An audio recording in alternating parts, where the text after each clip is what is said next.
I must say I am delighted to see that Innuendo Studios, aka Ian Danskin, aka the HuffPost Cuck, has returned to his true calling, his real talent. Off and on for the last few years, I have freelanced as a crowdfunding consultant. And boy howdy is he good at his job. He convinced 3,372 people to collectively throw $155,000 into a black pit. Absolutely incredible. Hey, I wouldn't mind 150 grand extra pocket change, so Ian, how'd you do it? What's your hot tip? I want to stress this because it's crucial. The average crowdfunding campaign lives or dies on the perception of sincerity. Okay, I gotta appear sincere, but here's the thing, once you have that in your head, it kinda messes with you, right? Pushes you towards amateur theatrics. Brings to mind an image of me acting like a pathetic, clueless child, really hamming it up, grasping clumsily at people's heartstrings. I don't know how I'd do that, so Ian, could you show me how you pulled this off? And I don't know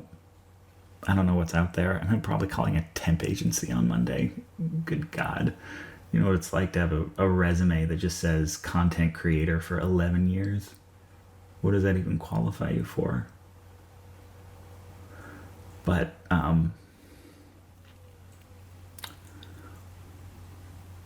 it's been an honor. And I hope we see each other again soon.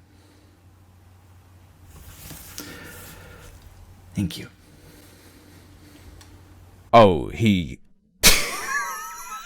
literally clutched his heart. Oh man, you guys got rinsed. I thought Ian was teaching you how not to get screwed over by basic rhetoric. Though to be fair, I guess he was only warning you about the alt-right, not theater kids. How many times do you think he watched that back to make sure it was good enough? To make sure it seemed real enough? It absolutely tickles me that his comment section is a flood of people thanking him, worshipping him for saving them from their vulnerability to being manipulated by freaks online. People saying they're teachers, using his videos to educate kids, but they couldn't even clock, didn't even pick up on the manipulation in the title alone of this video. Being a YouTuber bankrupted me. How do YouTubers make money? Let me translate this title. You didn't give me enough money. I'm not going to say I'm perfect at managing money.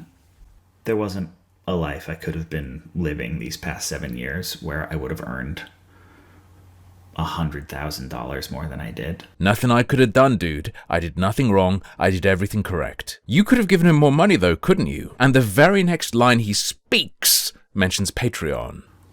So, backers on Patreon already know about this. Translation, you didn't give me enough money. Right before COVID happened, you know, like, the numbers were really doing good. The Patreon was really solid. I was making more money than I'd ever made, and it really seemed like it was going to keep heading that way. And then they just started to dip, and it's never really recovered. You know, once I hurt my back and I couldn't work for a while, and life just got more expensive. It's really seemed like, especially with joining Nebula and everything, it keeps feeling like if I could just hang on a little longer, I get it cracked. Think about it. What is he telling you over and over and over again about why he's in such a terrible position? What he just explained.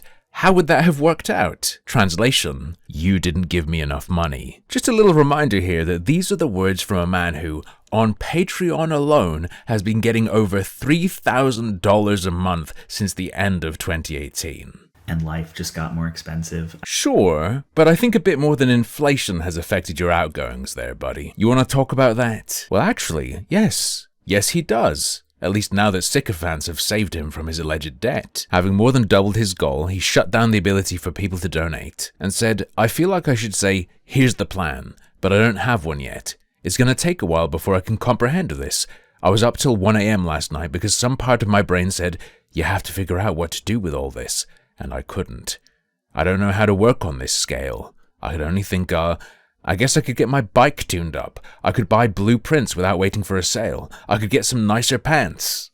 Cool ideas, but what if instead You made a fucking budget, you fucking retard. How about, instead of blowing this money on bullshit, this cash you've clawed out of vulnerable people, look at your comment section. Look at who's donating. These people are not okay, Ian, and they view you as a savior. Instead of setting fire to it, how about you make sure you never, ever end up in this situation again? Because right now what I'm seeing is a gambler given 150 grand. He said he was gambling on his YouTube channel, on his Nebula, breaking through, making everything work out. And now that's worked out, hasn't it? So what do you think he's learned? I understand that in Ian's mind, this is a parasocial business transaction. People are actually buying something. I'll let him explain. What people are buying is the privilege to be part of your story. We go on crowdfunding sites and tell our stories about what we want to make and why they matter to us. People get that investment when the story is good and when they trust the person telling it. People who do have to work shit-ass jobs are bankrolling you to vicariously live the fantasy of not having to get a shit-ass real job. Your CV is a joke that would scare almost any employer off of you. Read the profile section. As you acknowledged, given your experience and your qualifications.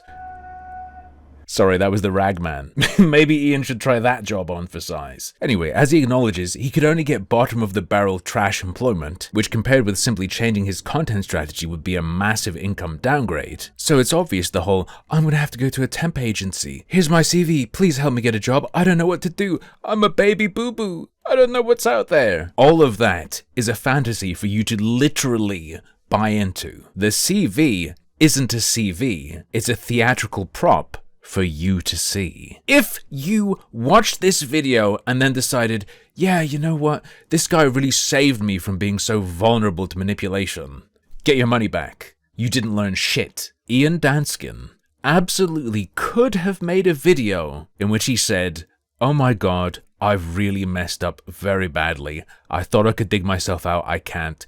Please help me. I still would have laughed at him, but it wouldn't have made me angry. Instead, he made this video. And if you have learned anything at all about being critical of media online from him, I implore you to watch it again and actually think about what he has chosen to do, because he didn't have to do it this way, but he did, and he did for a reason. Watch it again without the endorsement of the ContraPoints Skinwalker or AI kiddie cartoon enjoyer clouding your vision. The Innuendo Studios video, Being a YouTuber Bankrupted Me, is so slippery, tricky, and manipulative that I consider it an attack on any who watch it. It is genuinely messing with me how people do not instantly see how insane this video is. If making ends meet is supposed to entail things like being able to settle up your credit card debt or settle up personal loans you take from